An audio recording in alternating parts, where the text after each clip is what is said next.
Ladies and gentlemen, please take your seats. The show is about to begin. Say goodbye to my wife, and I'll say hello to yours.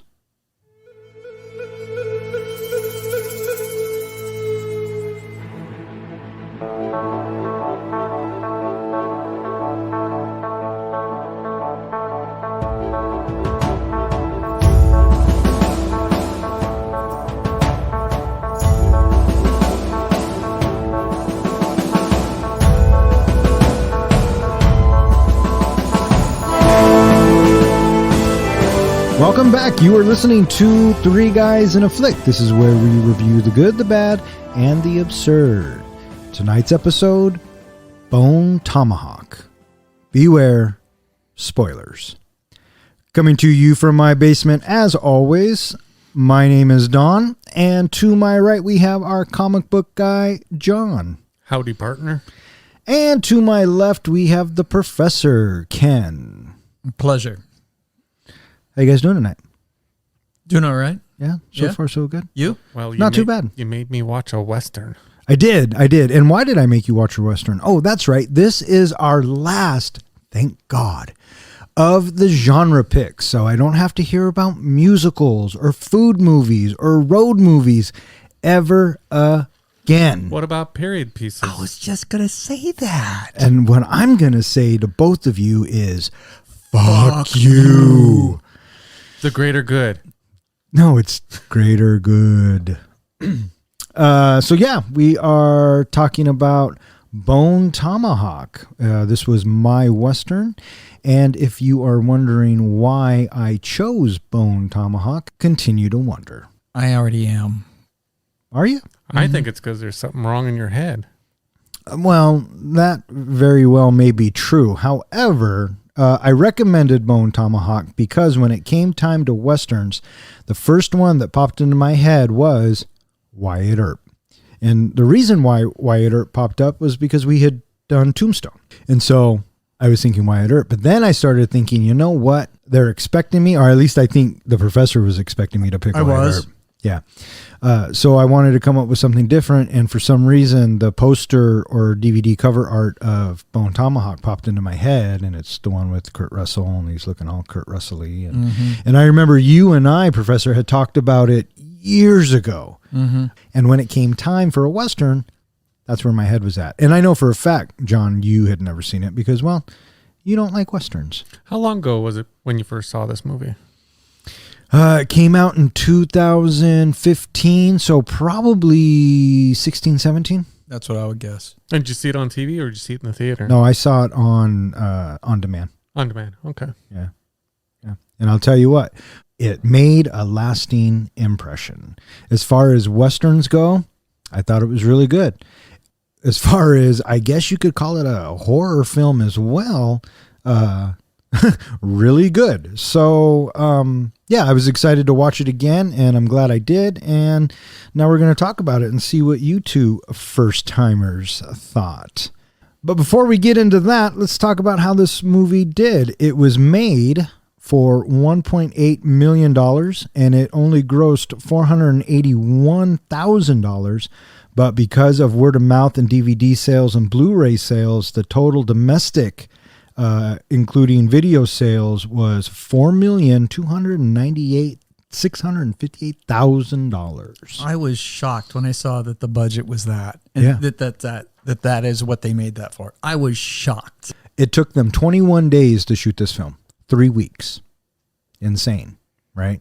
Crazy. I was listening to the director on this podcast, and he said that when it came down to the shoot, they dedicated 1 week to the town stuff, the stuff inside the town. Yeah. 2 weeks on the journey, and then a week in the cave.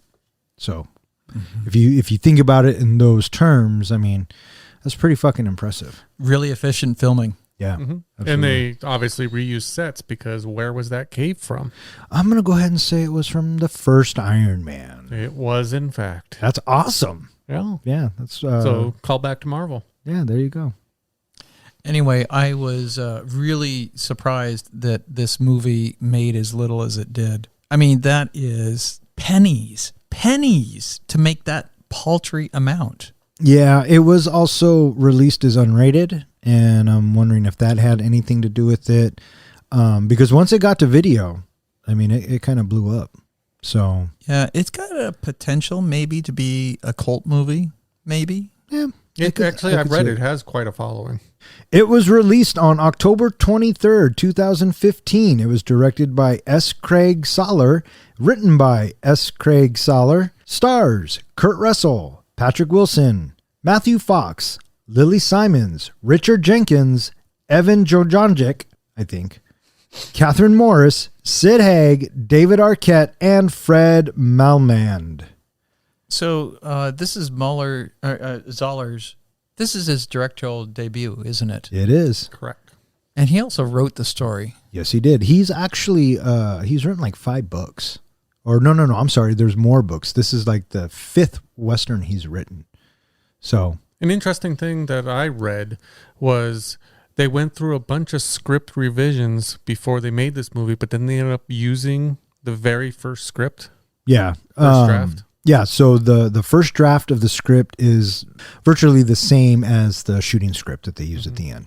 Yeah, which is very uncommon as well. So, What do you think about how the movie opened? It opened to the sound of flies. yeah, And opening to the sound of flies, that's not a good sign.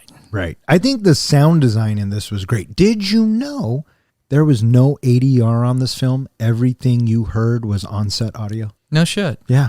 That's fucking impressive too. I also heard that they decided, since, kind of it was a gore fest in some of the movie, they decided to do something different than more classic horror movies. They went with dry sounds versus wet sounds. Yeah. They said a lot of murders in typical horror movies sound like you're cutting into a watermelon.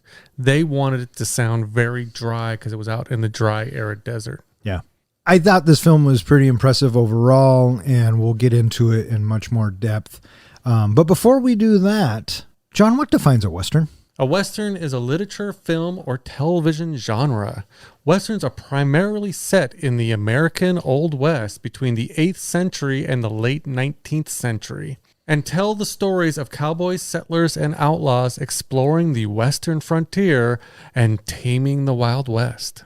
When we were reviewing Hell or High Water, I also chimed in about what makes a Western a Western. And there were 3 main points that I also brought up. One is you have a sense of lawlessness, that there is only frontier justice. Another characteristic is that you have sparse, barren lands. It is you against the elements, and there is no help anywhere close. And the third element that I referenced was, I think it had to do with that the characters are driven, regardless of what they think is going to be the outcome. They are driven by their convictions that they are going to get their justice.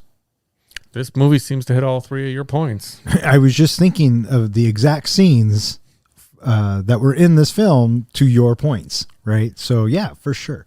I also was commenting about these points, but I had additional points that I am curious to hear what you think of these. Why are Westerns seemingly not as popular as what they used to be? We have less Westerns these days. Because people like modern, and if you said realistically, hey, let's go watch this fantastic, what's the best Western you've ever seen? Unforgiven. Okay, so let's Good, go. Bad, the Ugly. Okay, so let's go watch. Cowboys and Aliens. No, that is one of the main reasons recently that Westerns have had such a hard time. Continue. Oh, thank you. Can I? Fucker. If someone said, do you want to go watch Unforgiven in a theater with the sound, just the theater experience, or do you want to go watch The Matrix? Which one do you pick? Well, I picked The Matrix. Okay. That's why Westerns aren't as popular as they used to be. I feel like it's, for a long time, especially between like around the 80s and 90s, people started wanting movies more that either took place in the present or the future. Sure. They stopped looking at things that happened in the past. We're starting to see, I think, a resurgence of people liking historical type media. Example, The Crown, Downton Abbey, things like that. People are starting to get back into that kind of stuff, but people still love sci-fi. They still love futuristic or present tense. Oh, sure. And just like any genre out there, it's an acquired taste. Not everybody loves horror films. Some people love Westerns more than anything and would have picked Unforgiven, right? So, I mean, it does come down to the acquired taste, for sure. I happen to really enjoy Westerns. Watched them with my grandpa when I was little. I have an appreciation for them. And I really have an appreciation for Westerns that are, I guess the best way I can put it, are practical, right? There's no CG. They're out in the frontier. They found a location. They're really out there and doing it. I think there's something to be said about that. Well, growing up, you're probably like me in that. Oh, God, I hope not. My father loved watching Gunsmoke, the Paladin, Rifleman, all of those, Maverick.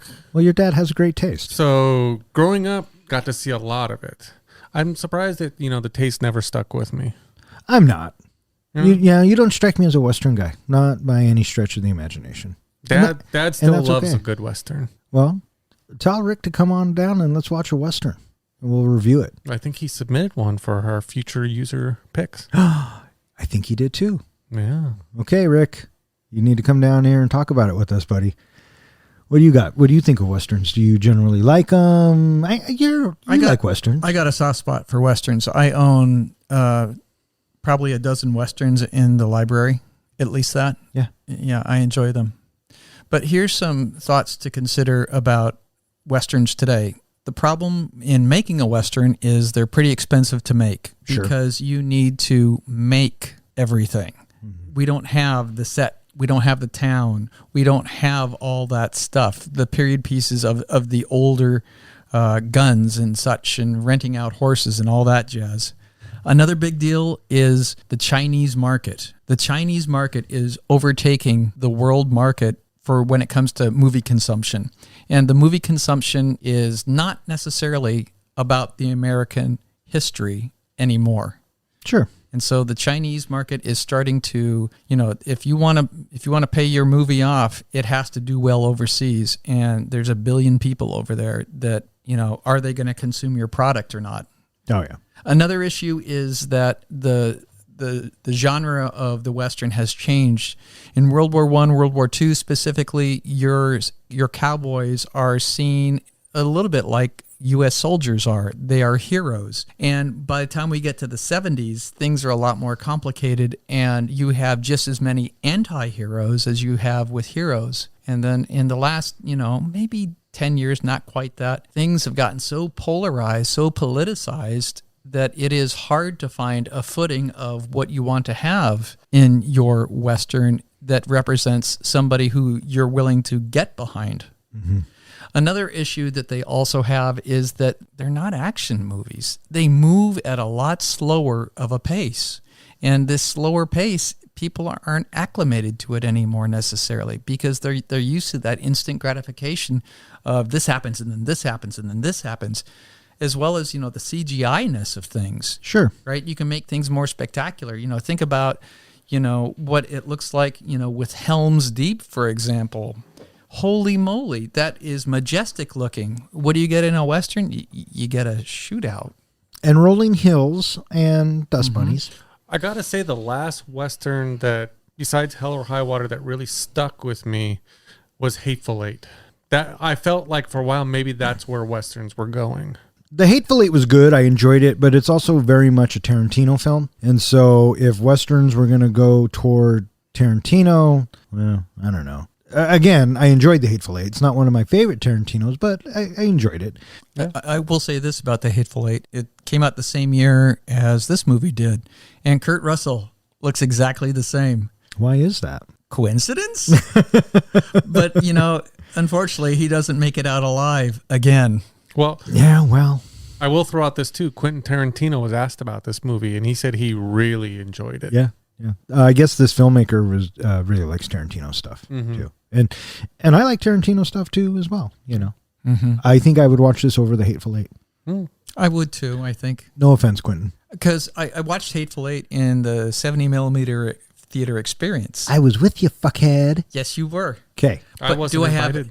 Do I have any desire to see it again? Not as such. If someone said, hey, do you want to go watch the 70 millimeter print of The Hateful Eight? I'd have to think about it. I mean, 70 millimeter. Okay, but so about a 2.3.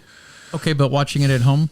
Yeah, not so much. So let's knock that down to a 2. Yeah. No, let's knock that down to like maybe 1.75. Yeah, on a rewatchability scale. Yeah, there. He's made 10 films, and I would watch. Well, Quentin's all about his dialogue, and it is rich with its dialogue. I would probably watch 7 before that one. I feel like a lot of his movies have a Wild West Western kind of feel. It's more of a spaghetti Western, but yeah. But I understand what you're saying. Even the Kill Bill series seems. Well, that was Western and Japanese anime. Yeah. Okay, so we're not really here to talk about Quentin. In the 1890s, Purvis and Buddy, 2 drifters who rob and kill travelers, encounter a Native American burial site. They are attacked. Buddy is killed and Purvis escapes. Purvis arrives in the nearby town of Bright Hope and buries his loot. However, Deputy Chicory reports him to Sheriff Franklin Hunt. Hunt confronts Purvis, who tries to escape, only to be shot in the leg. Hunt sends John Bruder to fetch the town's doctor. Meanwhile, Foreman Arthur O'Dwyer rests at home with his broken leg, tended by his wife Samantha, the doctor's assistant. As the doctor is drunk, Broder calls on Samantha to treat Purvis, leaving her with Purvis and Hunt's other deputy, Nick. That night, a nearby stable boy is murdered. The murder is reported to Hunt, who goes to the jail and finds it empty, with an arrow left behind. The professor, an educated Native American, links the arrow to a tribe that he refers to as troglodytes, as their culture has no spoken language and hence no name. He warns Hunt that they are a group of inbred cannibalistic savages, disdained and avoided by other native groups. Certain that Samantha, Nick, and Purvis have been captured by them, Hunt prepares to go after the clan with Chicory and Broder, who is a veteran of the Indian Wars. Arthur, despite his broken leg, insists on accompanying them to find his wife. All right, so Professor, you had mentioned that the film opens with The Flies. This opens with David Arquette murdering this guy in his sleep. So, I mean, this is going to tell you right now what kind of film we're in for. Absolutely, because within 2 seconds, you're looking at somebody's throat being slit. Yeah, and the camera's not pulling away. I mean, they're showing us what's going on, and you can hear the sawing. And as you were saying, it did sound dry, right? Like he was going through skin and tendons and all that other stuff. So, and you get that lawless feeling that the professor was talking about earlier. Yeah. And then the camera pulls back and it reveals that David Arquette and Sid Haig of Rob Zombie film fame are these 2 bandits. Bandits, there you go. Robin looking for something to sell or something to use. And they're looting a campsite. Yeah, they're looting a campsite. Then they hear horses and they take off and then they go through a burial. But before they take off, the one that they just slit his throat pulls out a gun to shoot, but then gets killed by Sid Haig's character Buddy. Oh, that's right. And that's what alerts the people who are possibly the posse coming along, as well as these troglodytes. So when he is giving him his comeuppance about not slitting the guy's throat, and he talks about the 2 major tendons in the neck, I thought for sure that was going to be foreshadowing for what you need to do at the end of the movie. They said you had to cut through all 16 tendons. All 16 tendons, or the person might live. I never put that together. Yeah, it's totally foreshadowing. It's spoken to the wrong character, but they're giving the audience the foreshadowing.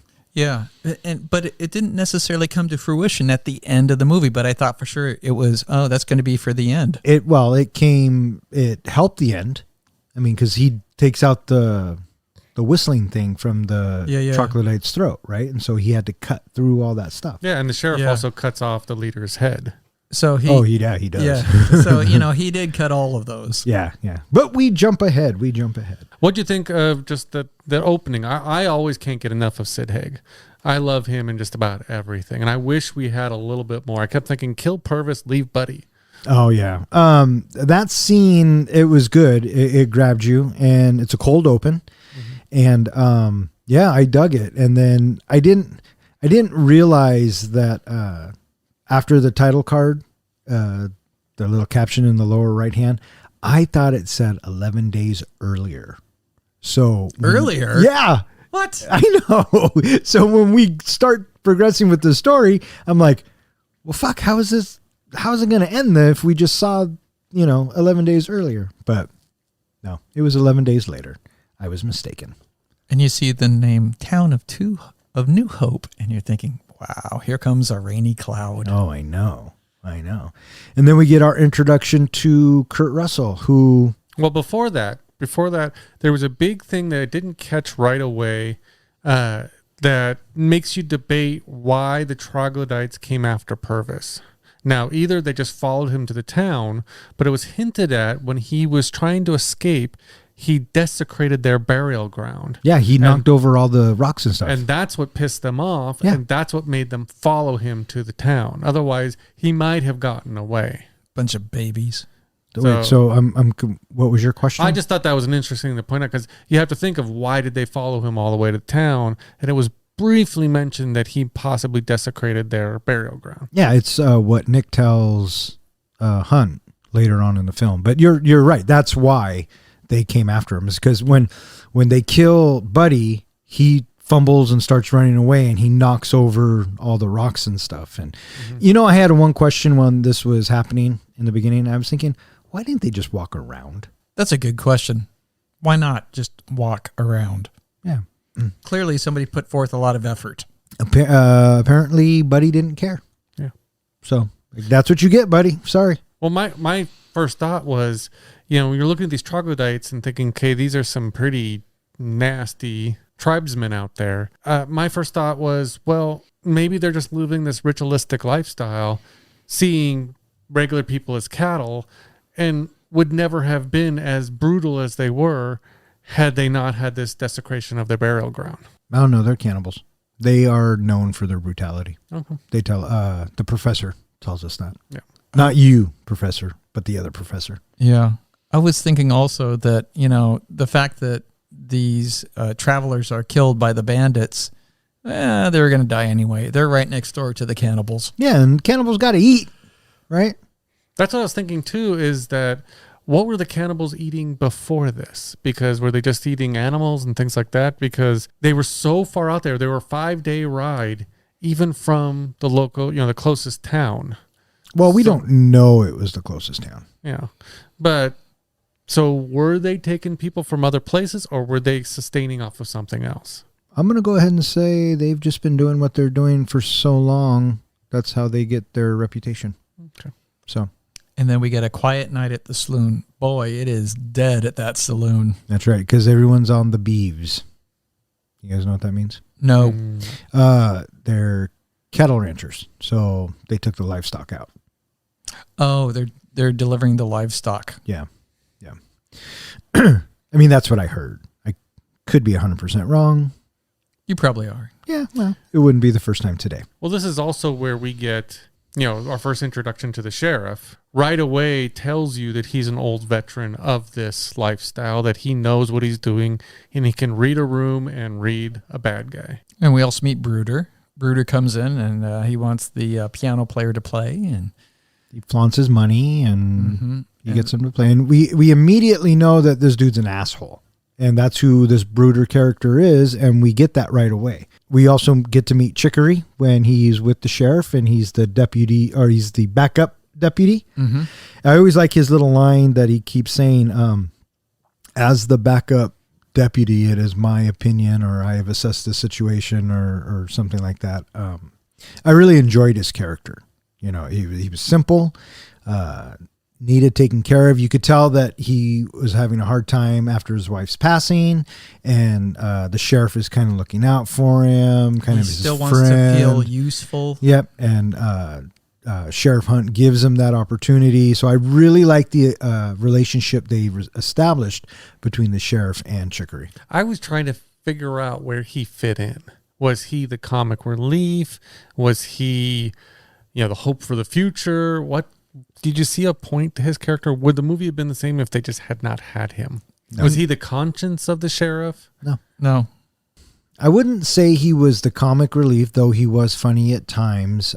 Maybe the levity of the group. We needed 4 characters to go on a journey. And these 4 characters had to be unlikely allies with each other. We have one who is steadfast and true and sure to who he is, and we have all of our confidence in him. He is our protagonist, our hero. We have the asshole who is the cold-blooded killer that will do the killing that nobody else necessarily wants to do, but he is coldly efficient with it. We have another person that is clearly helpless and does not belong on this journey. He is completely different from these other 2 characters. Probably the most determined. Absolutely. He is our character that is driven regardless of what the outcome could be for him. At all costs, he will push himself to his death if necessary. And so Chicory, he is our last person that is, for all intents and purposes, useless. He does not belong on this journey at all. I kept thinking of why would he even be picked as a backup deputy? Was he picked because, his wife had died and he had nothing else to do with his life? Maybe the sheriff took pity on him. Was he an old friend of the sheriff? I mean, if you're going to pick someone to watch your back, would you have picked him? I think it comes down to like having a horse, and this horse that is your companion throughout his life, and then eventually the horse gets too old and too tired to do the duties that he's supposed to do anymore.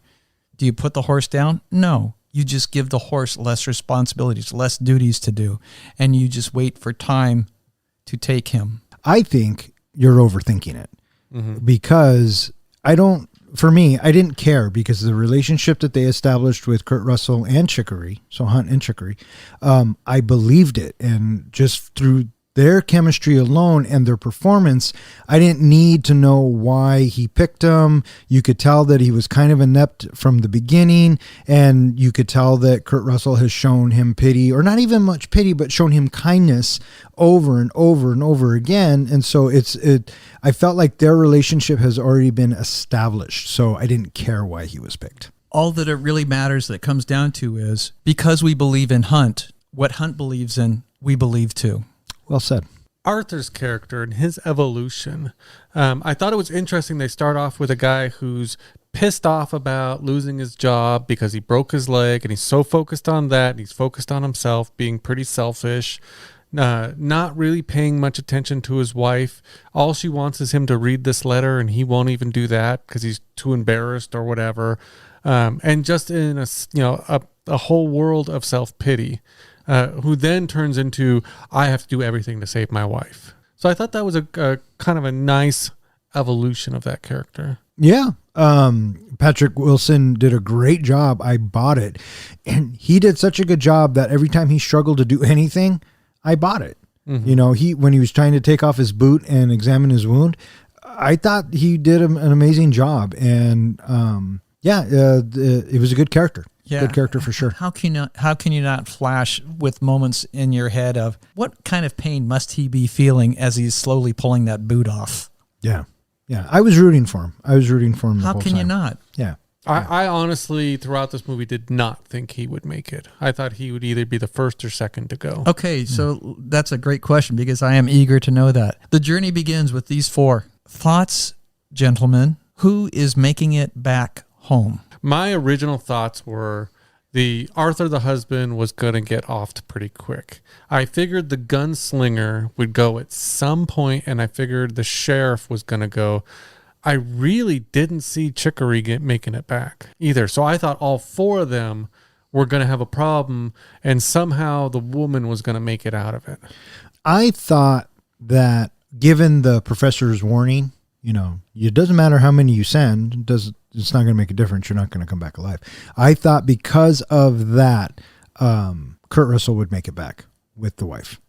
I was being an optimist, right? I figured Chicory would go out sacrificing himself. I thought that the husband would have gotten off earlier. Maybe not even by the troglodytes, but, bandits or something, just because of his leg or whatnot. And I knew that Bruder was going to not make it back because just of his cavalier attitude. That, and I got the impression when they talked about his wife and child being killed by... It wasn't his wife and child. It was his mother and sister. Mm-hmm. Oh, I'm sorry.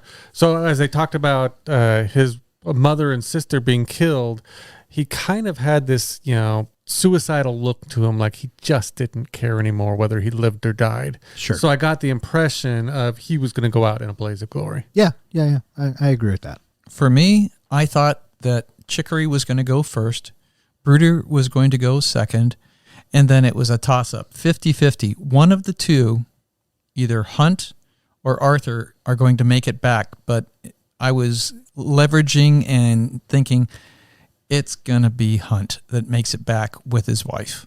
And well, I had assumed that the wife was already dead and that Hunt was going to barely make it out.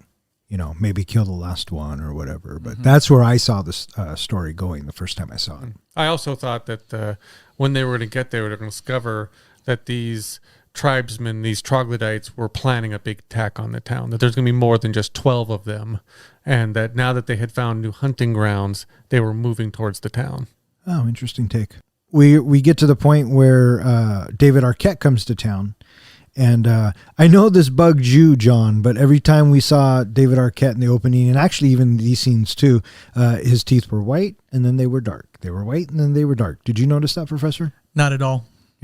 Yeah, it took me a little bit out of the movie. It was right in the beginning, too. You could see he started off with these black teeth, but then obviously, it was a mistake they made in the movie. Every so often, he have perfectly clean teeth, and it will go back to black again. Yeah. So exactly what you were saying took me a little bit out of it, and I kept thinking, oh, Don's going to hate this.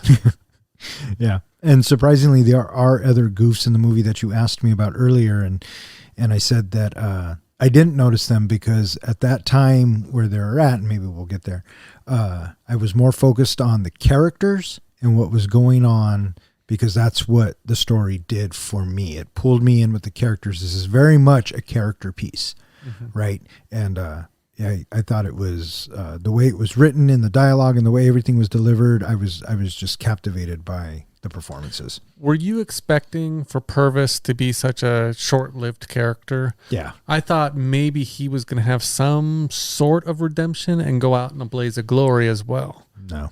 Yeah. For someone who doesn't like Westerns, you sure know the terms and kind of the predictability of a lot of Westerns. Well, I'm thinking, Bon Jovi and all of his music, so. When he got into his Young Guns series. That's funny. So the sheriff confronts Purvis and, he's acting all sketchy. And the sheriff, Kurt Russell is a sheriff. Yes, please. He's freaking Wyatt Earp. Yes, he was. Watching him go, as soon as Purvis turns on Chicory, Hunt, he just goes ahead and just kind of sort of, his head sags down. He pulls his revolver out, puts the revolver back down by his side, and he waits for Purvis to start to move, and then he raises his revolver. It's like, and here we go again. Yeah. It was so relaxed. Yeah. And I love that he just shot him in the leg because he knew he wasn't going to go anywhere after he got shot in the leg. So he handled it, right? Total Wyatt Earp thing to do, or total good sheriff thing to do. Right. So then they go to the jail and Purvis has to get the bullet removed from his leg. Meanwhile, we cut to this barn where all these horses are going crazy and the stable boys coming out. They're skittish. This movie did a very good job of making me feel uneasy, and it built a lot of suspense. I felt like it has its moments where you're watching it and you're going, this is a beautifully shot Western. And then the next scene, you're watching a fucking horror movie. And I really dug that vibe about it. That was probably of this movie, my first oh shit scene when the stable boy got killed. I felt like it almost harkened back to another movie we watched recently, which was Texas Chainsaw Massacre. There was no lead up to it. Just boom, he gets an axe to the head. Okay, let me ask you to clarify. There was no lead up to the way he was going to die, or if he was going to die. You knew he was going to die. Okay, that's what I was getting at. It felt like when we watched Texas Chainsaw Massacre, and that guy kind of walks into the house, and he's not making it out of the house. Yeah, for sure. You know this guy's not making it out. The question is, how's he going to die? And boom, it just happens. So quick. Yeah, agreed. And it is like one of those oh shit moments. Yeah. He gets his throat cut, and then he gets shot with an arrow, and then he gets pulled. And I love the shot because we're of the exterior of the barn, and you see the figure in the foreground, and you see like an arrow with a rope or something, and then the body just gets pulled in, and it was a great scene. Now, the aftermath of that scene, wasn't looking forward to that one too much. But after that happens, we find out that Bruder had been sent to go get the doctor, went to the doctor's, found out he was drunk, and then he went to Samantha, who is Arthur O'Dwyer's wife, which we see their relationship early on, that they're a couple that are in love and they're married, and, you know, they seem to have a pretty strong relationship. The filmmaker wanted us to know how strong their bond was. And we get that right away. So anyways, Bruder has to go fetch her because she's the nurse's assistant. Let me guess. Shot in the leg? Yep. Like it's a norm. Yeah. Like it's a normal thing. So then that's pretty much it for the night. Mm-hmm. Right? And everybody thinks everything is fine, except what do we hear in the background? The conch shell sort of sound. That's what I thought it was. And I remember thinking when I first watched it, they probably have a shell and they're blowing through it. And that's what I thought too. Yes. My first thought was it reminded me of the sound from Jurassic Park, the original, when they blow through the raptor bone. I remember that. It sounded like very much a raptor. So the next morning, we get the sheriff and his wife making breakfast, having a nice moment. And then the bartender, the owner of the the stable. Oh, wait, I thought. No, it's the bartender, the Learned Goose. Is that what the name Goat. is? Oh, the Learned Goat comes in and he says, morning, sheriff. And I love what the sheriff says to him. He looks at him very calmly, very cool, Kurt Russell-like, and says, why are you in my breakfast? What the fuck are you doing here, buddy? And he says, we got some bad news. He tells him about the stable, and then he says, I went by the sheriff's office and no one was there. He goes, not even in the cell? Because that's where they left, Purvis. So then they go to the stable and they find the body of the stable boy. Talk about gore, right? He was laying there with his intestines. He was eviscerated. Yes, he was just laying there with his intestines right by his side. It's pretty gross. And I think all the horses were gone too. So these guys were stealing horses for sure. And we learned too that the troglodytes are racist because they will not eat dark-skinned people. Right. So then they go to the sheriff's office and they get the arrow. The jail cell's open and everybody's gone. And he tells Chicory, go get the professor. Everybody go to the Learned Goat. I have to go talk to Arthur O'Dwyer. And I really like this scene when he has to tell him about his wife, because Arthur is out on the porch expecting where's my wife? Yeah, he says, is my wife still at the office? And he's like, you should sit down. And let's go inside where you can sit down. Yeah, and he's like, fuck you, tell me now. And he tells him, tell it to me straight. Yep. And he tells him, and meeting down at the Learned Goat, and he just takes off. And to show you what kind of character, actually both of these guys are at this moment, Arthur is determined. He's pissed. He wants to find his wife, so he takes off, leaves his front door open and his boots on the porch.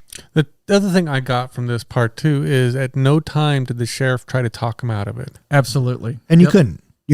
Yep. That would be and he futile. He didn't even try. He just slowly walks up, closes the front door, and grabs his boots. Because no matter what has happened, Kurt Russell's character always keeps a level head. Mm-hmm. Even in the end, when we get there, he keeps a level head. So Again, Kurt Russell. Well, let's face it. He fucking carries this movie. He is rock solid in this. He is a giant for this movie. He totally carries this movie. 100%. Kind of like he did with Overboard. Oh, no, I think Goldie Hawn held her own on that one, motherfucker, so? And we can talk about that shit. Don't challenge me with no fucking Overboard. I don't think I've seen it. Really? No, I'm just kidding. So, yeah, we are at the Learned Goat. They have to come up with a plan. They go get to the professor, and the professor comes back and says, and this is a great bit of dialogue, too, because Broder keeps insulting him, and he's like, they're not our people, you know? Yeah, this arrow, but look at the arrow. The arrow's different, you fucking ignorant bastard. That's what I felt like the professor should have said. And I like the line where Broder boasts that, he's killed more Indians than anybody in this room put together. And the professor, who is that a boast? Yeah, he says, what an ugly boast. Mm-hmm. And Broder says, not a boast, fact. And then walks out, What a dick. So they get advice, or they get directions pretty much, because the professor wants nothing to do with these motherfuckers. He knows that they are just savages. Bad juju. Yeah. Now, you brought up a good point earlier. I think it was Professor that said a lot of the townsfolk are gone because they're out on cattle rides. Is that what you were saying, Don, or was that the Professor? Because I kept thinking, why just the 4 of them? Why didn't they raise like a posse of people to go out? Because they knew that they were going up against these troglodytes that Professor had just told them was a suicide run. Why only take 3 other people with the sheriff? They didn't take anyone. They all volunteered. Yeah, but why not try to get more people? Because it was a suicide mission. Yeah. And we saw that because of the empty saloon. Right. Well, not only that, I guess what I'm saying is Hunt says, I'll go, and I guess Bruder. Hunt says, I'll go find her with Arthur, because there's not going to be any talking Arthur out of it. Of course he's going. So naturally it's going to be us too. Yep. Broder volunteers, and so does Chicory. Didn't I believe the Hunt tried to talk Chicory out of it? He did. He says, no. Totally. That's the only one he tried to talk out of it. Yeah, because he knows. You know what I mean? He can't hold his own. No. So the 4 of them get to set up to go find the hostages. A very 4 mismatched little posse. Yeah, absolutely. A very, very foreboding trip ahead of them. Which they don't even know if she's alive or dead. Right. And I love what Hunt says. He says, we are making a 5-day trip in 3 days. So you knew it was going to be rough going. Mm-hmm. Rough going. So they head out to the sound of cellos. Very somber, very sad, definitely not uplifting, like, oh boy, this is not going to end well. Days into their ride, 2 strangers stumble across their camp. Fearing that they are scouts for a raid, Bruder kills them. They set up a camp at another spot. However, a group of raiders ambush them, injure Bruder's horse, and steal the rest. The following day, a fight breaks out between Bruder and Arthur, exacerbating Arthur's leg wound. Chicory leaves him to recover while he, Hunt, and Bruder continue on foot. Reaching the valley, the 3 men are injured by arrows. After killing 2 troglodyte attackers, Hunt and Chicory retreat, leaving Bruder, who is injured and demands to be left behind. Bruder kills 1 attacker before being killed himself. The troglodytes capture Hunt and Chicory and imprison them in their cave. The men find Samantha and an injured Nick imprisoned in a cage. They inform Hunt that the troglodytes have already killed and eaten Purvis. They witness Nick stripped, brutally scalped, bisected alive, and then consumed. Samantha estimates the number of troglodytes to be around 12. This number has been reduced to 9 by Hunt's posse. So their ride, this is the majority of the movie, really, this whole second act, them going on this trip. And I think that if I had one complaint about this movie, it's about 20 minutes too long. It really drags through this. It does. I mean, I understand what the filmmakers are doing, right? We know it's a treacherous trip. We had a lot of shots that looked like the 4 profile shot, like in Tombstone when they give each other a big high five. Mm-hmm. Remember that one? There was a shot. There's actually a couple shots in this one that almost mirrors it, and that's what it took me back to. But my point is, we get it. We're going on this long trip. When they had to start walking, that's when I felt that we held on shots just for a little bit too long. But that's just me and the way I see things. One thing that I noticed about this, and I've kind of read in a couple places, is noticing that the scenery, the way it changed, it starts off with this, this town and it's green, rolling hills, things like that. And then you start to see kind of the brush dying out, and then they're kind of getting into almost a desert area.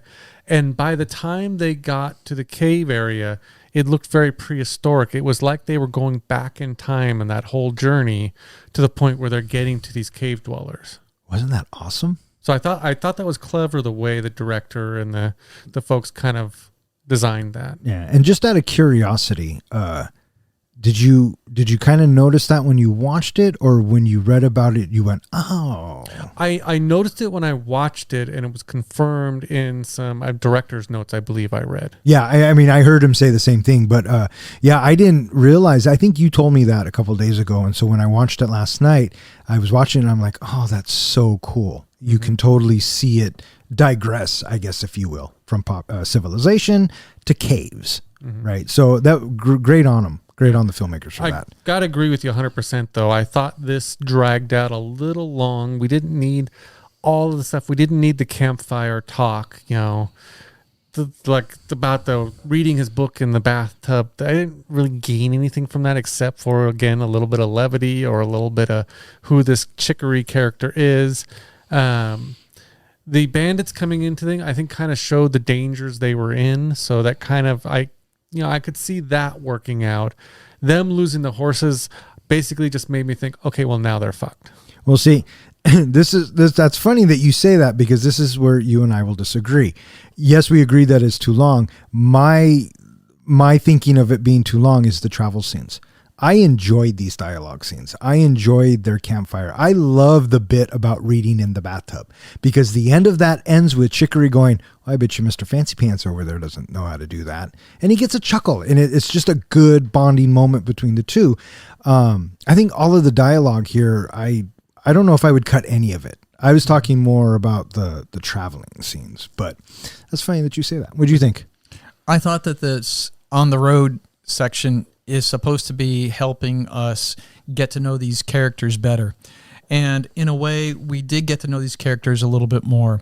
Bruder, on the first night out, right after they're done with their eating, the three stay around the campfire, and he picks himself up and moves himself off probably about 10 yards away from the campfire, and he's off by himself. And it's like he wants nothing to do with these guys. And it's like, okay, well, when he dies, I guess I'm just not going to feel that bad about it, because he clearly has nothing invested with these people, with this town, or anybody. He's the cold-blooded killer, and that's all he's going to be for this story. What about the remaining three? All right, so I'm going to get more of these characters, and I felt like it didn't mature that much on the road to get more resonance out of these characters. There was some, like you were talking about with Chicory and Hunt, when they're going back and forth a little bit. And I thought that, him saying, I'm going to do that when I get back, you're not getting back. I know, that's what I thought too. I said, aw. You don't get to go home and do that. Yeah. But he does. And so, I just thought there would have been more character development and more investment into our characters. So when they do die, because I don't think any of them are making it back, but they do, I thought that it was going to be, that much more tearful when they pass. There just wasn't enough. I felt like that it just went on a long time. It's like, this is really dragging. But on the other hand, you need to know that, because you need to know just how far out into the wilderness these guys are. They are on their own, not by a little bit, but by days. They are on their own for days. Yeah, and I took it as these scenes were the campfire scenes specifically. We get to know we kind of know what characters they are, but we really get to know now, because you can see how arrogant and cocky Bruder is when he's setting up the perimeter, and he says, he says, clearly I'm the smartest guy here. And Chicory challenges him. He says, what makes you so fucking smart? And Bruder's reply, I thought, was fucking hilarious. He says, Sheriff Hunt has a wife. Mr. O'Dwyer has a wife. Yeah. You're widowed. And then Chicory says, what does that got to do with anything? And Bruder says, smart men don't get married. And then Bruder's kind of like, oh, yeah, maybe you got a point. So, that was Chicory. Chicory's like, oh, yeah. He was the one that's like, oh, okay. Yeah. So I thought those scenes were important. And I thought, you say that you didn't get enough. You say that they went on too long. I just wanted more. I thought it was just the right amount. What we did get for Arthur is that he is in a world of pain, and he is not going to be useful to us in any way. And I got that the moment he stepped out of his house. So for him to keep more and more of it, and specifically him walking, that's where it was kind of weird. I did get the impression when they left him behind, that he was going to be important to the end. He was going to show up at the last minute to help them. So that's what I kind of got that impression, because whenever you leave someone behind or you think someone's dead, they show up at the end. That's what I thought too. The one thing I didn't think would happen, because in the beginning they kind of foreshadow a little bit when they said, well, let's take some dynamite with us. I thought that was foreshadowing that they're going to use the dynamite. And I thought one of them's going out in a blaze of glory by blowing themselves up. So when Broder said, or Bruder said that he was going, leave me a stick of dynamite, I thought he was going to take out several of them with the dynamite, and it never even happened. Yeah. So I was a little surprised by it. I thought he kind of went out as, a lit fuse, basically. It was a dud. That's what the director wanted you to think. Yeah. And then not pay it off. Yeah, there was no payoff in Bruder's death. He just died. And that's what made it so brilliant. Subtle. Even though it wasn't really subtle. Mm-hmm. The idea of it was. Yeah, because you thought that Bruder, when he's going to go out as we've been speaking of, in a blaze of glory. Instead, he goes out killing nobody. Oh, no. Bruder's killed. He got a couple of them, but he kills the two guys that come up on their camp. The troglodytes. He kills none of the troglodytes. He kills one or two. He shoots a couple, but wait, when? When they're running after him after they get ambushed. What'd you think of his hand getting lopped off? Did you catch it first? I didn't even catch it first. I saw it come down and I thought they just smashed his hand. I didn't realize he left his hand behind until I saw it there lying there on the ground. Yeah, the way they shot it, I mean, to me it looked like, because the blade comes down and then you see this pool of blood. So I figured that he lost his hand. Yeah. Mm-hmm. And he already had lost his horse, which was sad. Oh, I was just going to ask you guys, what do you think of that scene? Oh, that was tough. It was tough. This movie has some really tough moments in it, and it really humanizes for the first time Bruder. Absolutely. Really, I think Saucy... He wavers. Right, and Saucy was, I would think, is the only living thing that he cares about. Mm-hmm. You know what I mean? And he has to put him down, and it was a heartbreaking moment. It was an Atreyu moment to me. Oh, yeah. Not as bad as Neverending Story. That one haunted me. But yeah, it was that bond between, a cowboy and their horse. It only counts if you remember what the horse's name is. I don't remember. Then it doesn't count.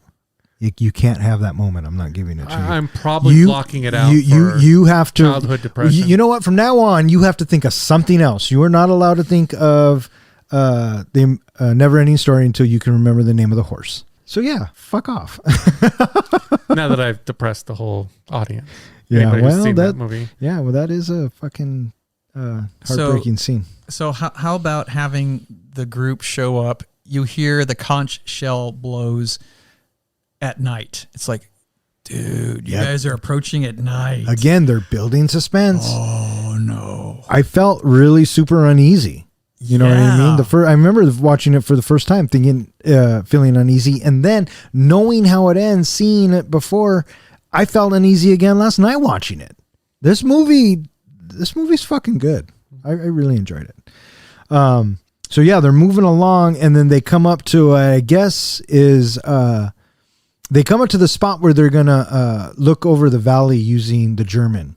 And before people yell at me, it was the name of the telescope that they use to see far ahead. Because he got it from Germany. Thank you.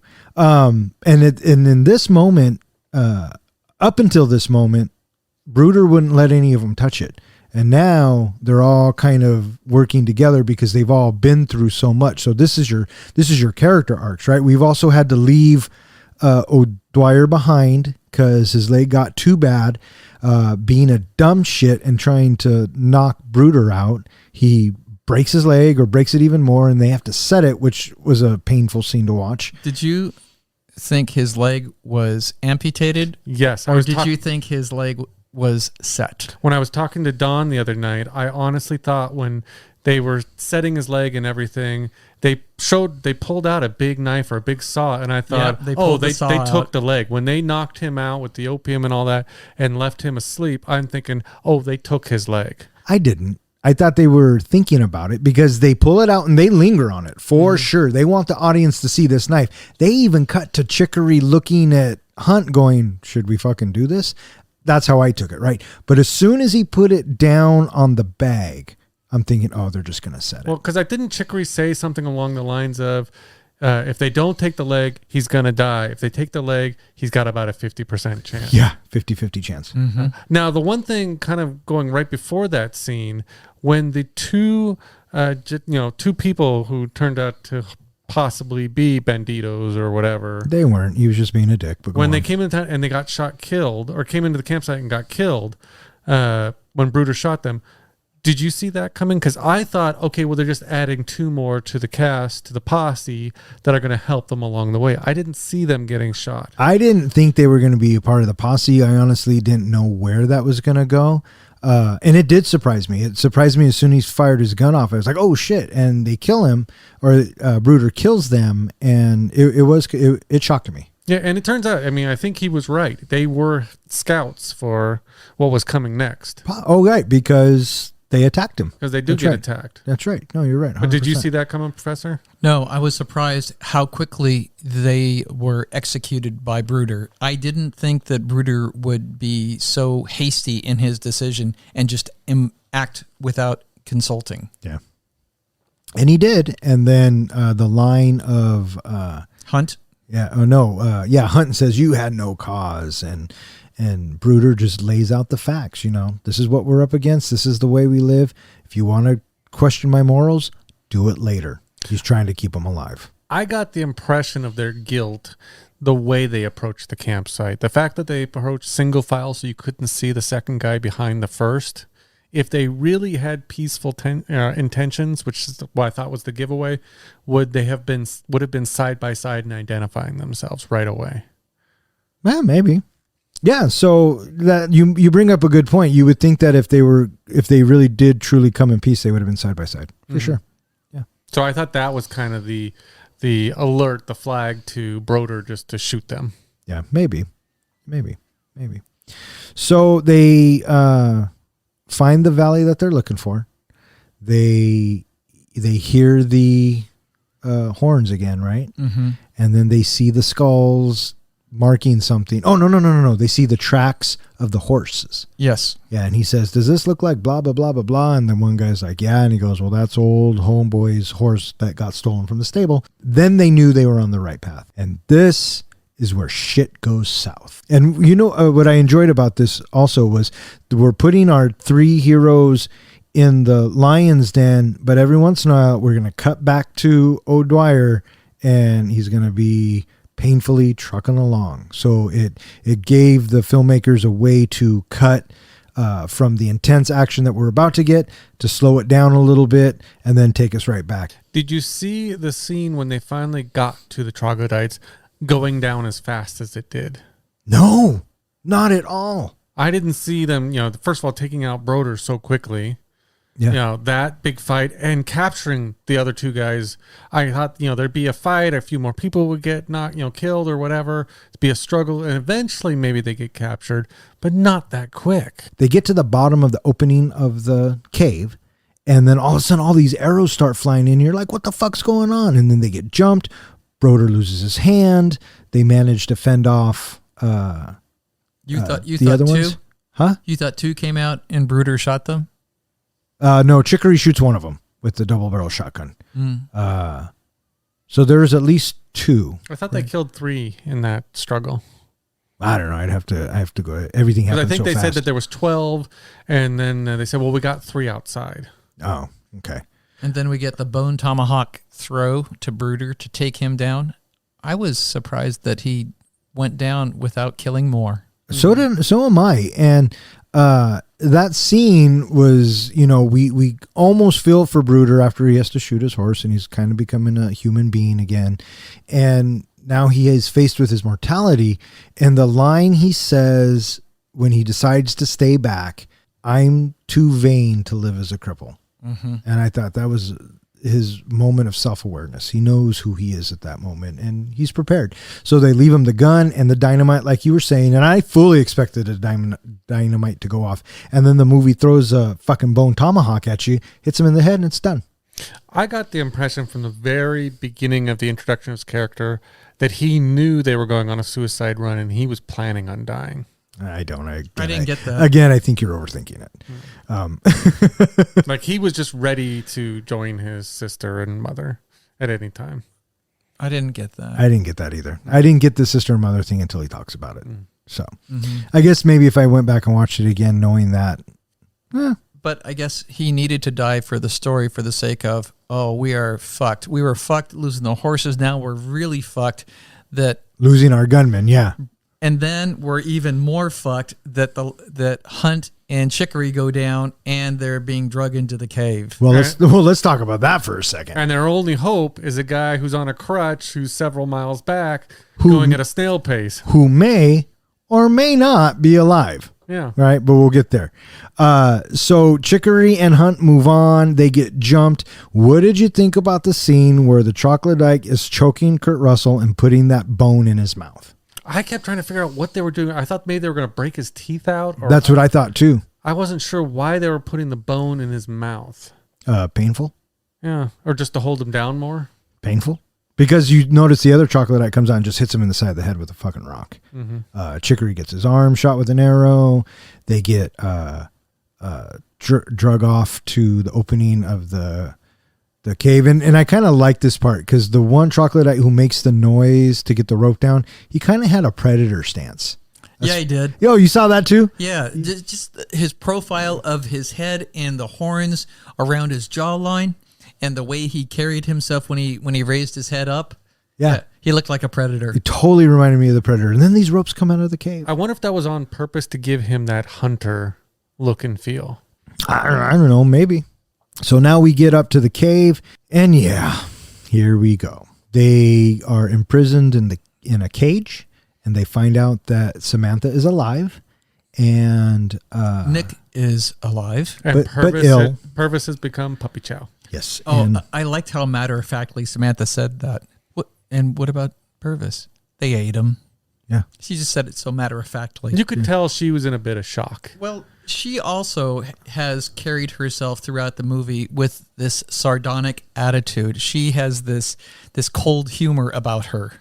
And they ask her how she's doing, and she's like, "I'm alive." You start to think about what kind of horrors she has seen in the past 3-4 days. Probably unspeakable. My thought originally was, what were the savages planning to do with her? And I kept thinking, well, they're probably not going to eat her. And then later on, when we see the pregnant troglodytes, I'm thinking that's how she would have ended up. Probably. That would have been her end. Yeah. So they, I guess to show that they were hungry, the troglodytes come in, grab Nick. Now, let me ask you this. You guys saw this for the first time. Mm-hmm. Professor, did you watch the entire scene or did you close your eyes at all? I watched all of it. And what did you think? I thought it was one of the most gruesome things I've seen. John? I will agree. I won't say it's the most gruesome I've seen because I've seen some pretty gruesome movies.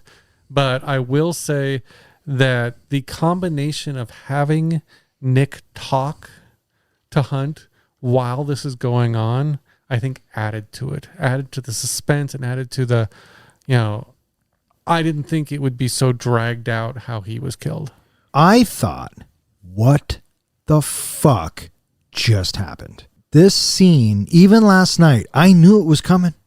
I knew exactly when it was going to happen. I didn't remember all of it per se. I remember they fucking pulled him apart. I remember thinking that going, oh, fuck, right? The first time you see it. And I will admit this, I almost had to close or cover my eyes.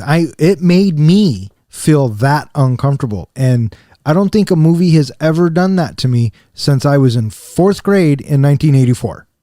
Right? And what movie was that? That would be A Nightmare on Elm Street, Wes Craven's masterpiece.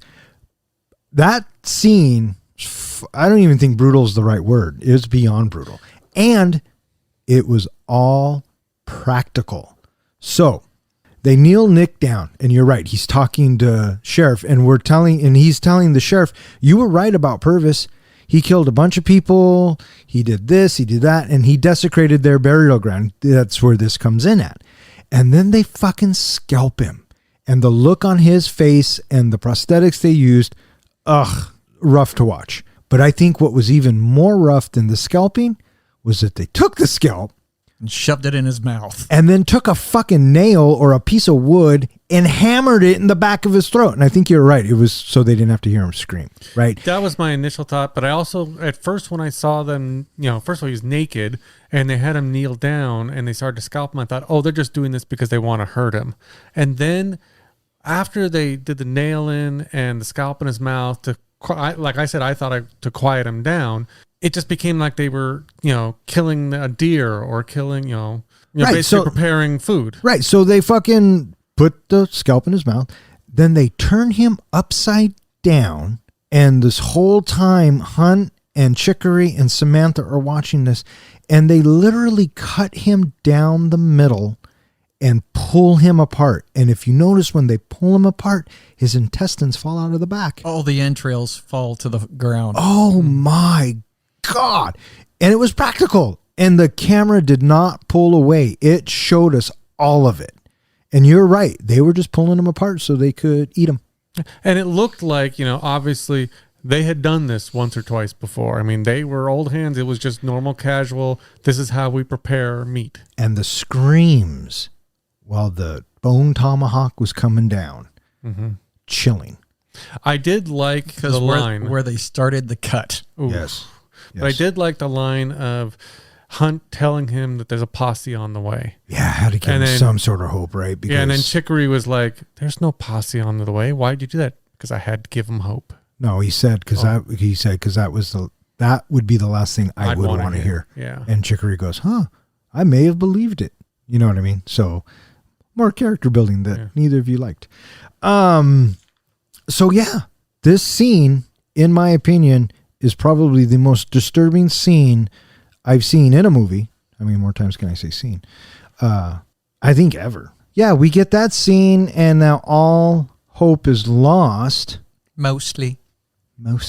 Did you think at this point any of them were getting out of it, or do you think that this is going to be basically a snuff film from here on? I had hoped that O'Dwyer would come along, but I wasn't for sure. I thought it was going to be a very dark ending. I thought O'Dwyer was dead at this point. So did I. I didn't think honestly. He was going to make it, and then I kept thinking, okay, even if he makes it to the cave, how's he going to climb up that rope? First of all, they pulled the ropes up, I'm sure. How is he going to get up to the mouth of the cave? Yeah, I know. And they never really answer that one. So after Nick is killed, Samantha then goes and tells him that, there's 12 of them. So good fucking luck. Hunt tricks several troglodytes into drinking liquor laced with opium tincture. One dies while another becomes unconscious. Arthur follows the men's trail and discovers the valley. He kills 2 troglodytes and notices an object embedded in their windpipes. After cutting one out, he realizes that it's an animal bone and it acts as a whistle.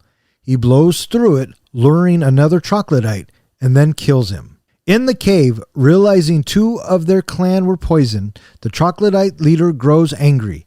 They cut open Hunt's abdomen, shove the heated opium flask in the wound, and shoot him. Arthur arrives and kills one of them while Hunt decapitates the leader. Arthur frees Samantha and Chicory, while a mortally wounded Hunt stays behind with a rifle. He promises to kill the surviving cannibals when they return to prevent them from terrorizing Bright Hope. As the 3 leave the cave, they see 2 pregnant troglodyte women who are blinded and have all of their limbs amputated.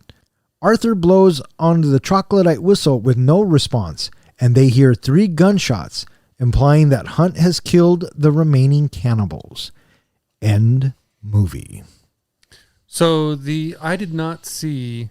First of all, I thought it was clever, the whole drinking the whiskey flask to trick them into, or making it look like he was drinking the whiskey flask to trick them into taking it and using that. Did you see that coming?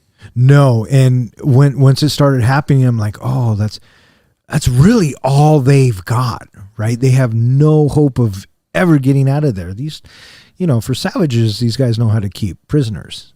What'd you think? I was very pleased that they had that ace up their sleeve in conjunction with having Arthur wake up to the relief. He sees his leg and, okay, this is our other ace up our sleeve. And he was going to make it to the cave at this point, I thought. And I don't think he's making it out, but he's gonna make a difference now. Yeah. And so now I feel a small sense of hope. All was lost before, but with the flask being drunk by the troglodytes and Arthur making his way again, and then we get to see him kill 2 of the troglodytes by luring them. Okay, now there's hope. Yeah. So as soon as he kills the one and notices that thing out of the windpipe or out of his neck, he pulls it out and it's like a whistle, you know. He cuts it out. He had to work at cutting that fucker out. He did too, right? And then did you notice that after he pulls it out, he continues to pull the schmutz off the fucking device? Yes, the tendons. Ugh, so gross. And then, he puts it in his pocket and then wipes his hands, right? And so then we cut back to the cave and then we cut back to Arthur, and now he's crawling, and then he takes out the thing, uses it, and it was brilliant, right? It's a smart thing to do. He calls it, the thing comes out, boom, he shoots him. So I'm thinking now they have a chance, right? Now there's something that it's going to lure him out. They don't know any better. And when he gets out there, he's going to fucking shoot him in the head. I hope he doesn't run out of bullets. When Samantha said that she had seen 12, did you start doing the math in your head and the countdown? No, because it wasn't that important to me. I immediately started going, okay, let's see. They got 3 outside, 2 more with the opium. He just shot 2 or 3 outside. Yeah, I was counting it down. Yeah. I was thinking way back when Arthur packs up to leave, he grabs a couple of handfuls of bullets and puts them into his pocket. I'm thinking, you're going to need more bullets than That's what I was thinking too, right? So I was hoping he didn't run out of bullets. But yeah, I was thinking the same thing. Don't run out of bullets now. I didn't start doing the math until Arthur showed up. Then I tried to do the math, and I think I lost it somewhere. Well, so I was am like, fuck the it. son of a math teacher, so. Well, there you go. Okay. Well, then I hope you were fucking correct. Yeah. If I worked out the math correctly, I think there's 1 troglodyte still left. Besides the 2 pregnant women, I think there's still 1 who slept off the opium. He could be unconscious, or he could have died. Well, they said that. I know what they said. She said 1 would die and 1 would probably just go into a deep sleep. Yeah, I know that. But Yeah. she didn't know that for a fact, did she? Yeah. No. He's dead. It leads up for a sequel. No, it doesn't. There's no one left for a fucking sequel. Well, he's going to raise the 2 babies. So why take the flask and shove it into his gut? Because that's what they lured him with. That's what the evil object was. He made it such a point to give them the flask, make it seem like they wanted it, that they did, and they fucked him up. I'd be pissed too. And I think they were all about hurting. I mean, they were all about inflicting the pain and the punishment. Oh my God. And it goes on, right? Not only did we just watch this guy get split in half, but now we get Kurt Russell's abdomen split open.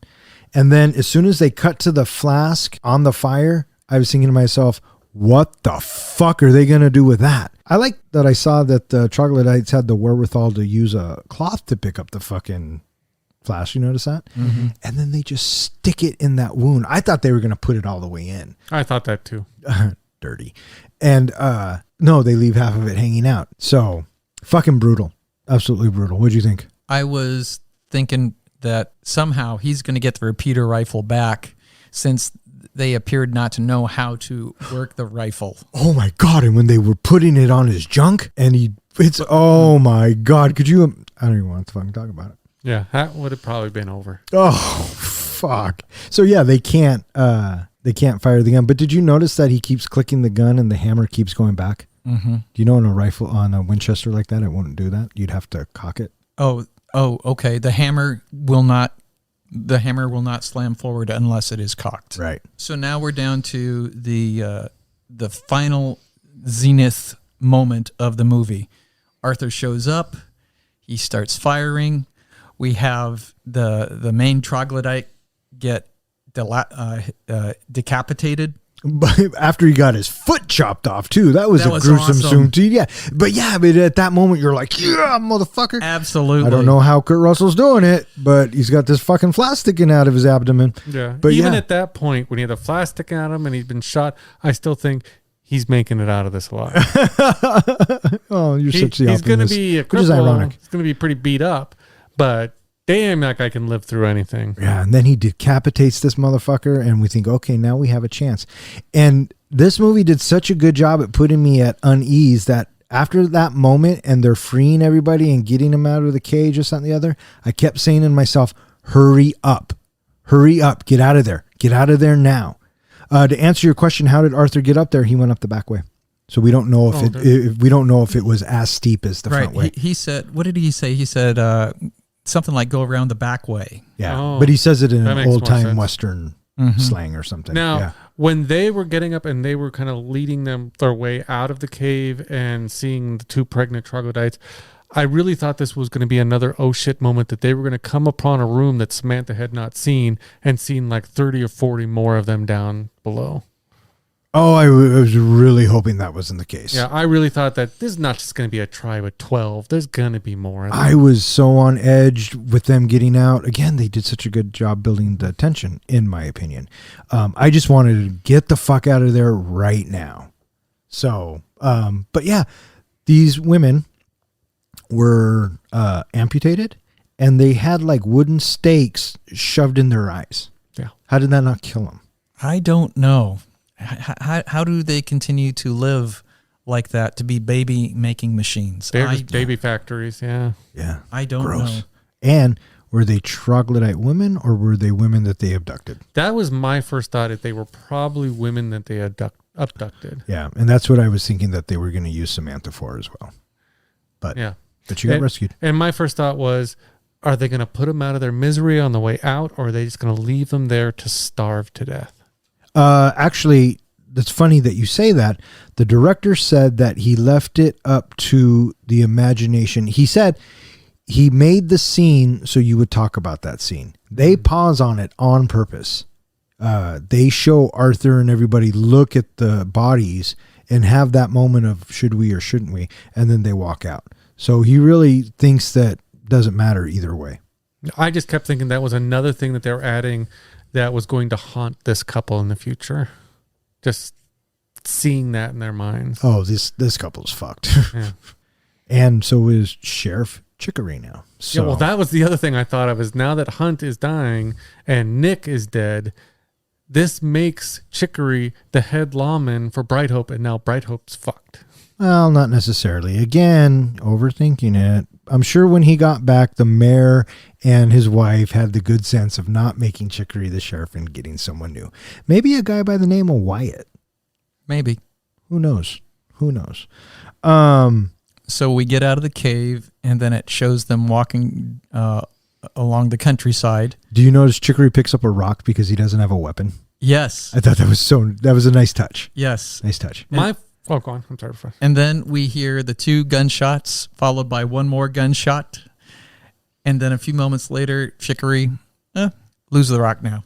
Because It's okay. yeah. And I like the fact that as they're escaping, Arthur blows on the whistle and no one comes. Right. So at that moment, I took a breath. Yep. Right. And so that's why it's implied that Hunt got all 3 of them with the 3 shots, because I guess per the math, there was 3 left. And if anyone thinks otherwise, then you are not giving Kurt Russell the respect he deserves. One of my thoughts was, as they're leaving, is now they've got to walk back, and it took them so long to get there. They have to, it's a 5-day trip normally by horse. They got to walk back. There's no way they're surviving it. But then I thought Purvis made the walk. So if Purvis can make the walk, they can make the walk. Yeah. Yeah. And that ending shot when they're walking through the burial ground is the reverse of the opening shot of when Purvis and Buddy walk into the burial ground. So the movie starts with them walking in and it ends with them walking out. Mm-hmm. I was thinking along the lines of, since Arthur makes his way up the back way, if you will, and he's leaving now, where are the fucking horses? Why not give him the horses? That's true. He found the horses since he went in the other way. Unless they ate the horses. Well, that's a really good point. I never even thought about it. And I think you're right. They might have eaten the horses. Okay, but it only been a couple of days, 5 days. Well, you're going to ride a dead horse? Well, they took horses.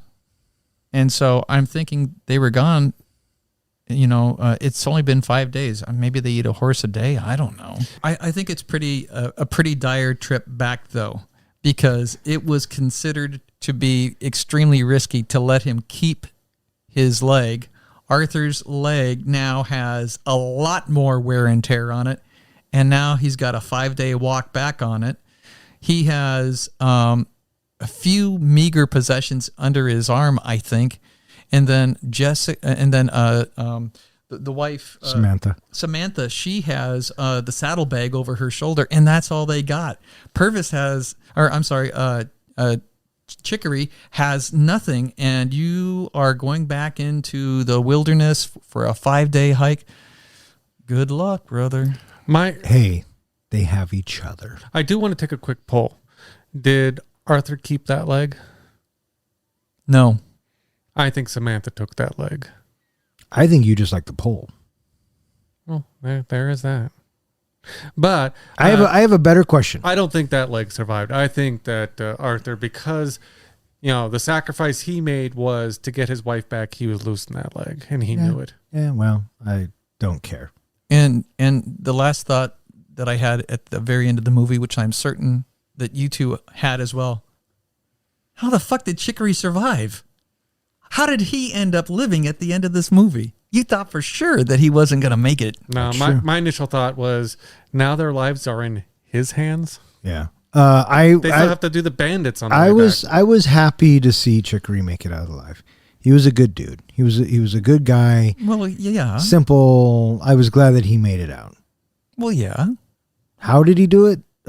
Sheer luck, I guess.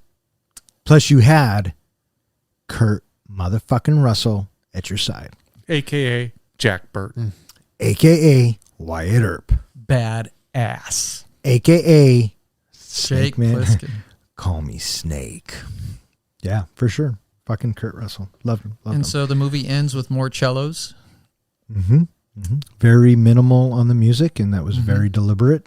I think in movies like this, silence is way scarier than any theme that we could get. Do you know who did that? Do you know who did the music for that? I do not. The music was put together, that cello piece, especially at the end, Zoller. Oh, really? Mm-hmm. Oh, yeah. He is a death metal band person. He's in a band. I was not aware of that. Yeah, he's in a band. Very, very much a musician, I guess is what I should have said. Okay, so we talked about the guy getting split in half being pretty fucking gruesome. John, what did you want to say? I was going to bring up the fact that there are movies out there that have some pretty gruesome deaths. This, by far, was one of the worst I've seen. But, I like to think of it as the deaths that stick with you. Whenever you think back to a movie, you can't help but think about a specific gruesome death that stuck with you. And I was wondering if there's any movies that you can think of that have stuck with you. Don, you've brought up an example in the past. Tina's death in the original Nightmare on Elm Street has stuck with you. So are you just going to answer my question for me? I was going to ask, because I'm taking that one off the board. No, you can't take that one off the board. Because you've already mentioned that one. Not to the listeners. Dick, yeah, we did. Because we just talked about Nightmare on Elm Street for like an hour and a half. Yeah, he mentioned it earlier. I know what you're saying. But is there another one that jumps out in your mind that kind of stuck with you? There are three. There are three. Okay, that I can think of off the top of my head. First one would be Jaws, when Quint gets it. And it's when the shark bites down and he spits up the blood. I remember being at a very impressionable age, watching that for the first time. Always stuck with me. Second would be when they opened the Ark in Raiders of the Lost Ark, and the melty faces and everything blew up. Again, an impressionable age, stuck with me. And third, and what stands out in my head, is the chestburster scene from Alien. With John Hurt when he's on the Nostromo, and it's when the alien hatches for the very first time. Mm-hmm. And it's those deaths and including Tina's dick, have stuck with me and very much a part of my psyche. Would you say that Nick's death in this rates up there with those deaths? Yeah, it's probably the most gruesome death I've ever seen. Professor, you got anyone that jump out in your mind? Besides this one, I only have one other one. It's Quint in Jaws. Yeah, I don't think about the face melting scene, although certainly dramatic. And I definitely do not think about the chest bursting scene at all. When I think of Alien, I don't think about that at all. What do you think about when you think Alien then? I think about the xenomorph running around the ship. Oh, yeah. Fucking terrifying. When it comes to Jaws in space. When it comes to Alien, for me, I always think about that second mouth that juts out and goes through people's heads. That's the one that always gets me when I think about. But I actually made a list of some of the movies that really jumped out to me. And like you mentioned, Jaws, Raiders of the Lost Ark, Aliens. Another one that I think about is the original RoboCop, when Emil gets hit with the toxic waste and he just becomes that melted mess of a gloop guy. And he steps out in front of the car and the windshield wipers turn on. And you could see, the skin just melting off his fingers, and you see the bones in his fingers. Yeah. That scene has stuck with me. Hellraiser, I know you're not a big fan of the Hellraiser, but every time I think of the Hellraiser movie, I think about those chains and those hooks flying out from nowhere, hooking into people's skin, and then all of a sudden just pulling them apart. That one has always kind of stuck with me. Scanners, you can't think of Scanners without thinking of people's heads exploding. Total Recall, when Cohagen gets to the surface of Mars without the helmet on and his eyes just bulge out of his head and he dies. A horrible way to die. Just those movies in general have always stuck with me. And I don't know what it is, but I feel like I'm drawn to those movies. Oh, I can tell you what it is. Sick in the head? You're a fucking nut, bud. Yeah, I mean, those are all, when you say those movies, that's what pops into your head. But for me, if you've seen one head explode, you've seen them all explode. How often do you see a guy split down the fucking middle? Right? So. Yeah, the only thing I can think of that even comes close is any of the Saw movies with those deaths of people pretty much getting torn apart, jaws getting broken open, things like that. So listeners, if you have any that have jumped out at you, please go ahead and put them in the comments. All right, fuck faces. Let's go ahead and rate this bitch. Professor, how do we do our ratings? We do a scale of 1 to 5. A 5 is a movie that you are eager to watch right now. You just got done watching it and you could watch it all over again. A 1 is a movie that you have seen it and you have no desire to ever see it again and will choose to never watch it again. And a 0? A 0 is going to be a movie that somebody owes you 2 hours of your life back. It is terrible. Yeah, I can think of a couple. So, Bone Tomahawk, my pick. I'll go first. Please do. I really enjoyed this film. Like I said earlier, I think if there was one thing I would change about this film is I would find, if I could, 20 minutes or so in this flick to cut. I think it just drags on a little bit too long. And I think it does have an effect on the rewatchability for me, just a little bit though, because if someone said, hey, let's watch Bone Tomahawk, I'd say, all right. Kurt Russell, the way it was cast, knowing the backstories of how this got made, 21 days to film. I mean, just the whole thing is impressive. I really enjoyed the dialogue. I enjoyed that they showed the human side of what it was like to be in the Old West. I thought that the sets were very convincing. I thought the kills were fucking just out the fucking, they knocked that out of the fucking park. It has probably the most disturbing death scene I have ever seen in any film.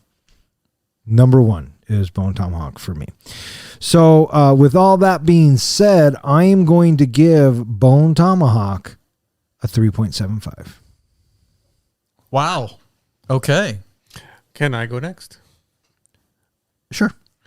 For me, I'm kind of on the same line that you're thinking, Don, in that the movie I thought was fairly good. The journey for me was way too long. That scene could have been cut down a lot. I felt like if they had cut down on that scene, they could have added more to the cave scenes. I would have liked a little bit longer in the cave scenes.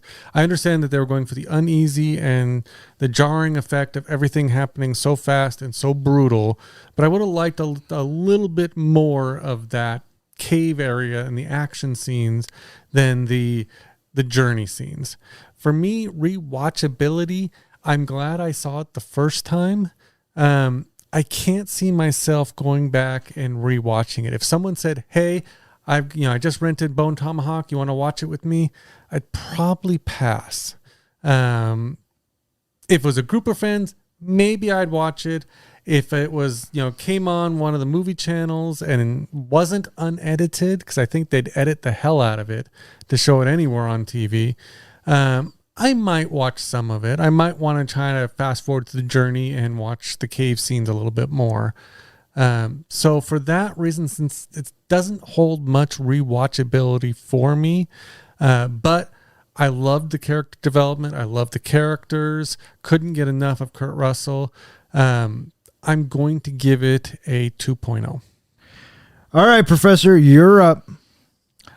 I really appreciated having Kurt Russell along for the ride. He was magnificent in this movie. He plays a very convincing character, and I just really feel like that he is just a classy actor, and I really appreciate what he brought to the movie. His character was written well. I also thought that the town was quaint, but I understood it's a vehicle for us to get to know our characters before we get onto the road. That's all that the town is for.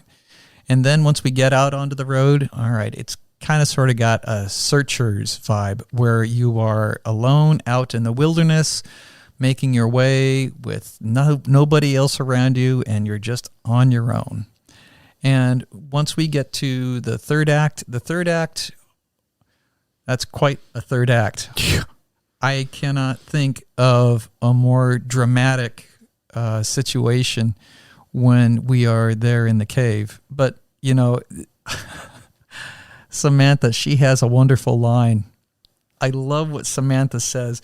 She says, how does it go? It's frontier life is so hard, but because of the idiots. I have a difficult time thinking I'm going to want to watch this movie again. I have seen the movie, and it's a little bit of a fascination, I suppose, to watch that evisceration again, I suppose. But I feel like that there is a little rewatchability for me to do this again. It was written well. I understand the characters. It really dragged on the road, but I get it, because that's just the cadence of a Western as well. It is a slower pace story. And if you are used to, busier movies, it's just going to feel that way. So I think that for me, watching this movie, I have probably a 1.5 for it. 1.5 from the Professor, 2.0 from John, and a 3.75 from myself. All right. So now comes the point in our podcast where we are going to select our next movie. And now that we are done with these fucking genre picks, if I could take back one part of my life, and this is a bold fucking statement, if I could take back one part of my life, I would take back the idea for having genre movies. I enjoyed them. What about you, Professor? I thought it was a good fun thing to do. Yeah, you both would, considering I'm the only one that followed the rules. Whatever. See, that's all he's got is whatever. You maybe didn't set the rules correctly then. I didn't think I had to, but I think we've had this conversation in like 6 different podcasts, and our fans and True Believer do not want to hear it again. All right, so we are going to pick our first fan pick. So we're picking it out of the helmet, and we're picking, and this comes to us from our True Believer listener, Zach. We are going to be reviewing next week The Life Aquatic with Steve Zissou. It was made in 2004 and stars Bill Murray and Owen Wilson. Have you ever seen it? I have not. Have you ever seen it? Nay. Oh, I love this film. I've heard a lot of good things about it, so I'm kind of excited to see Wes it. Anderson has a very particular style, and I think if you like his style, you'll dig this movie. My favorite Wes Anderson movie, if you're not all familiar with them, is The Fantastic Mr. Fox. And not only because it's stop motion, but just the way it's written and the dialogue. It's so good. I really enjoy it. But he's made other movies like The Royal Tenenbaums, Rushmore. The list goes on and on. So he's a pretty acclaimed filmmaker, and I look forward to this one. And you can't go wrong with Bill Murray. Not ever, my friend. No. Not ever. All right, so I think that is going to wrap it up for this episode of Three Guys in a Flick. We want to thank everyone who listens to us, especially Ronnie and, of course, Zach as well.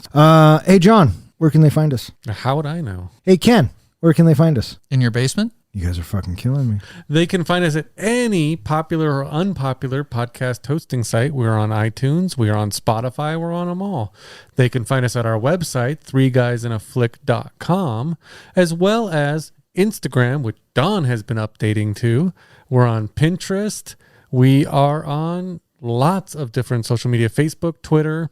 As soon as Professor gets some videos going, we'll get TikTok going. Yeah, I cannot wait. Not. So, for Three Guys in a Flick, I'm Don. I'm John. And I'm Ken. Thanks for listening.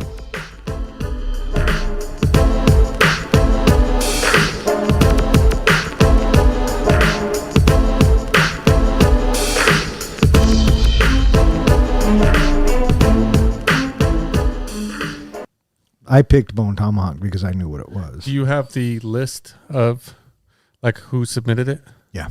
So yeah, I would say who submitted it and What genre it is? Kidding. I know. Fuck off. Thank you. yeah, I'd say submitted to us by we will be watching. Is that how you would say it? That's how I would say it. Okay. What did you say? Submitted to us by? Yeah. This viewer or this I was just fucking with you, dude. I don't care. Do you feel like marketing for this movie missed an easy like opportunity to have the slogan for the movie be "Get boned"? Maybe. You know, you think of bone, you can also think of boner tomahawk. That might have actually been a parody. Yeah, it could have been a good like porn parody. Well, you would know, porn master. Whatever. I'm the props master. No, you're the porn master. I've seen your browser history. Whatever. See, you know he's telling the truth because he says, whatever. And what is whatever? Is that a question? Or is it a statement? Because what is a question ever is whatever ever is. Whatever is my nice way of saying fuck that guy. Well, I don't know why you just don't say fuck that guy. No, whatever translates to I accept what you're saying, but I'm not going to fight back about it. So you accept everything, don't you? Especially in the back door. That's Arthur. So, John, did you have your wife watch the movie with you? I thought he was going a totally different direction with that. that actually scared me for a sec, Professor. His heart dropped. They would both hate me for making you two watch this. It's more than they already do. I hate to break this to you guys, but your wives love me more than they love you. Whatever. Fuck off. Good night.